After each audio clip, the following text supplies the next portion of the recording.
खबर के प्रायोजक हैं Sai travels. Railway ticket, mobile recharge, DTH, TV recharge के लिए संपर्क करें साईं ट्रेवल्स, वन विभाग के सामने, सीधी। कृपया चैनल को सब्सक्राइब करें व बेल आइकन को दबाएं, जिससे आपको जिले, प्रदेश व देश की गतिविधियों की जानकारी मिलती रहे। नमस्कार, एसटी न्यूज़ लाइव में आपका स्वागत है। मैं हूं मानसी। भाजपा प्रदेश महामंत्री सरदेंदु तिवारी ने कहा, कृषि कानून किसान हितैषी और उनकी आय दुगना करने वाला मोदी सरकार का ऐतिहासिक कदम।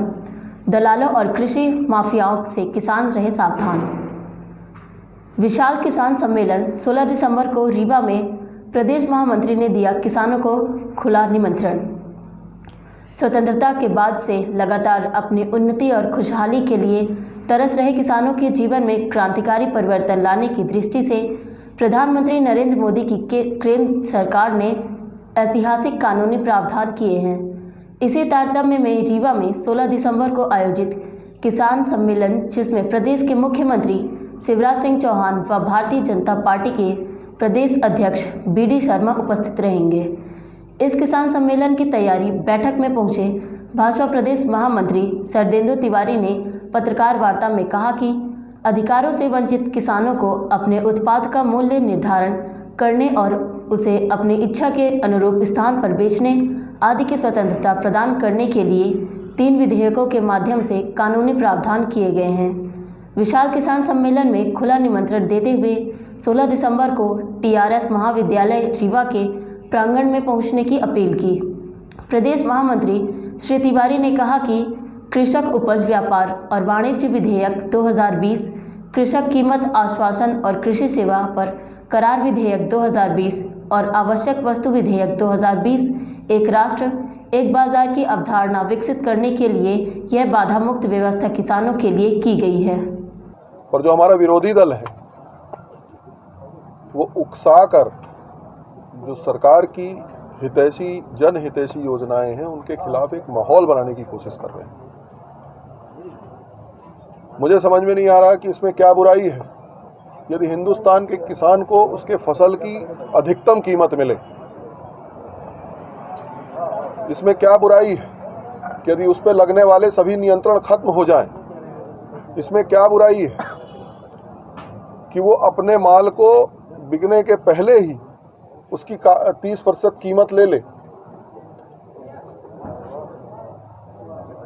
पर जो हमारे विपक्षी दल है, खासकर पंजाब केंद्रित, पंजाब में सरकार कांग्रेस पार्टी की है, उनके द्वारा जो एक गलत तरीके से अफवाह फैलाकर लोगों को भ्रमित कर चंद व्यापारी किस्म के किसान जो मुख्य मूलतः किसान नहीं है, व्यापारी हैं, उनके माध्यम से आंदोलन खड़ा करके देश को भ्रमित करने की कोशिश हो रही है। और इसी तारतम्य में भारतीय जनता पार्टी के कार्यकर्ताओं ने यह तय किया है कि वो जनता के बीच जाएंगे, जनता को यह बताएंगे, किसानों को यह बताएंगे कि हम यह जो कानून है, यह कानून बहुप्रतीक्षित कानून है। इसकी पहली बार सिफारिश भानु प्रताप सिंह कमेटी जो 1990 में बनी थी, उसने की थी कि यह सब चीज़ यह होना चाहिए, किसान को अपने उसका अधिकतम मूल्य मिलना चाहिए, अपनी फसल का अधिकतम मूल्य मिलना चाहिए, उस पर प्रतिबंध नहीं होने चाहिए।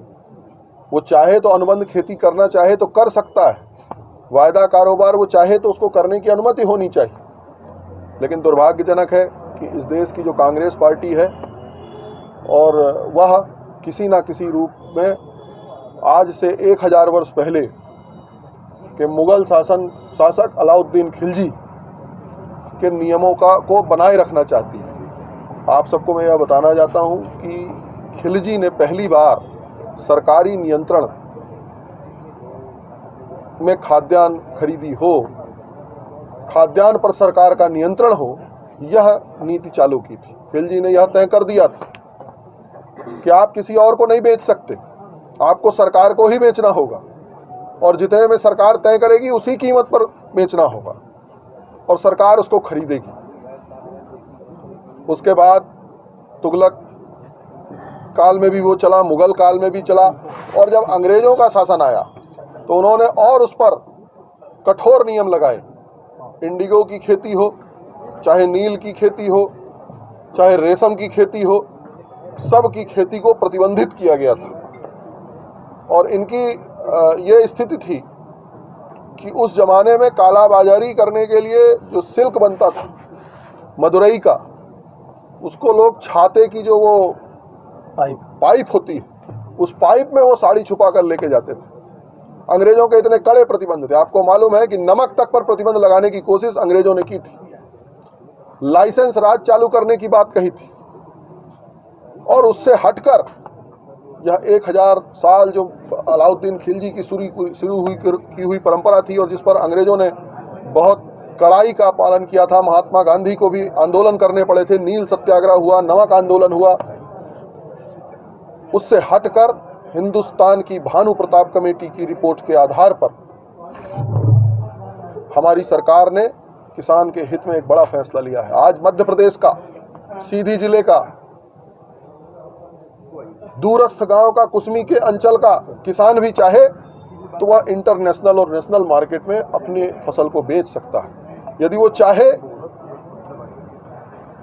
तो जो फसल वह उगा रहा है उसके बारे में वो वायदा कर सकता है। छोटे प्रोसेसिंग यूनिट लगाए जा सकते हैं, और कई किसान भी चाहे या एक किसान अकेला चाहे तो मिलकर छोटे वेयर हाउस बना सकते हैं। इसके सबके लिए सरकार सुविधा देने का काम कर रही है, पर भ्रम फैलाया गया है। एक बड़ा भ्रम एमएसपी को लेकर भी फैलाया जा रहा है। आप कल्पना करिए कि यदि हिंदुस्तान की सरकार को 1 रुपए किलो गेहूं, 1 रुपए किलो चावल और 1 रुपए किलो नमक गरीब को देना है, तो एमएसपी को कैसे समाप्त किया जा सकता है? खरीद तो सरकार को करनी ही होगी। हमारी सेना है, सेना के लिए खाद्यान्न खरीदना ही होगा। केवल उससे ज्यादा कीमत किसान को मिले, किसान अपनी फसल को के अधिकतम लाभ प्राप्त कर सके, ऐसी मंशा है। और खासकर जो हमारे छोटे किसान हैं, गरीब किसान हैं, उनको फायदा मिले। मैं आपके सामने यह भी कहना चाहता हूं कि 50% किसान इस देश में ऐसे हैं जिनके पास जमीन नहीं है, खेतीहर मजदूरी करते हैं। और जो बचे हुए किसानों में लगभग 30% किसानों का एक बड़ा हिस्सा ऐसा है जो 1 एकड़ से कम जमीन के मालिक। कुल 10% किसान ही मंडियों तक जाते हैं, क्योंकि उनको रोज की जरूरतों के लिए भी, अगले फसल का बीज रखने के लिए उनके पास इतनी जमीन नहीं है कि वो ज्यादा फसल उगा सके। और 10 में भी आदरणीय अध्यक्ष जी भी बता रहे थे कि एक बहुत छोटा सा प्रतिशत जो मुख्यतः पंजाब केंद्रित है, जो पहले से भी इंटरनेशनल मार्केट से जुड़े हुए हैं, जो हमारे यहाँ की फसल को लेकर उसको इंटरनेशनल मार्केट के हिसाब से हमारे किसान से कम रेट पर भी लेकर और उसको बेचते रहे। 22 राज्यों में ऐसे कोई प्रतिबंध नहीं है हिंदुस्तान में कि वहाँ फसल उसी राज्य में बेची जाएगी। हमारा किसान चाहे तो उत्तर प्रदेश में भी फसल बेच सकता है, मंडी में ही बेचेगा, ऐसी कोई गारंटी नहीं है। जो अलाउद्दीन खिलजी और अंग्रेजों के शासनकाल में थी और कांग्रेस शासनकाल में भी जो दबाव बना के रखा हुआ था, वो अब नहीं है। यही कुल मूल बातें इस कानून के विषय में आपसे करनी थी। इसी तारतम्य में भारतीय जनता पार्टी ने जहां एक और तय किया है कि हम लोगों के बीच जाएंगे, हमारे कार्यकर्ता लोगों के बीच जाएंगे, वहीं देश भर में लगभग 100 स्थानों पर बड़े सम्मेलन, किसान सम्मेलन आयोजित किए जा रहे हैं 15-16 तारीख के दौरान। मध्य प्रदेश में भी 7 जगह बड़े किसान सम्मेलन होंगे। उसमें 4 में माननीय मुख्यमंत्री जी और माननीय प्रदेश अध्यक्ष जी रहेंगे। भाजपा जिला अध्यक्ष इंद्र शरण सिंह ने कहा, कांग्रेस विपक्ष और तथाकथित किसान नेताओं के भ्रम से बचे। भाजपा जिला अध्यक्ष इंद्र शरण सिंह चौहान ने पत्रकारों से चर्चा के दौरान कहा कि कांग्रेस विपक्ष और तथाकथित किसान नेताओं के भ्रम से बचे। यदि कांग्रेस और कुछ विपक्षी दलों को किसानों को मिलने वाले इन अधिकार से चिढ़ है और वे किसान को निरंतर निरीह और कमज़ोर देखना चाहते हैं, तो उनकी यह अमानवीय सोच उनको मुबारक हो। जैसा कि आप सब जानते हैं कि किसान बिल के नाम से विपक्षी दलों द्वारा नाटक किया जा रहा है, और पूरे देश में पंजाब और हरियाणा के जो नाम मात्र के 4 या 5% किसान हैं, उनके बूते पूरे देश को जाम करने की व्यवस्था की जा रही है। यह बड़ा दुर्भाग्यजनक है। ऐसे में जबकि कांग्रेस और तमाम विपक्षी दलों ने एक बड़ा आंदोलन किया भारत बंद का, वह पूरी तरह से फेल हो गया, क्योंकि सभी किसानों ने जान लिया है, तय कर लिया है कि हमारा भविष्य शिवराज सिंह चौहान और आदरणीय नरेंद्र मोदी जी के हाथों सुरक्षित है। तो किसानों ने उनके आंदोलन को नकारा।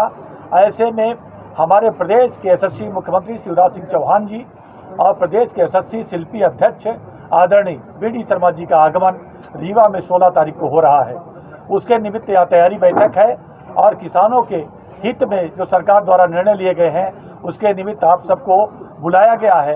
क्योंकि आप एक ऐसे स्तंभ हो, आप लोग एक ऐसे व्यक्ति हो जो सरकार की बात जनता तक और जनता की बात सरकार तक पहुंचाते हैं।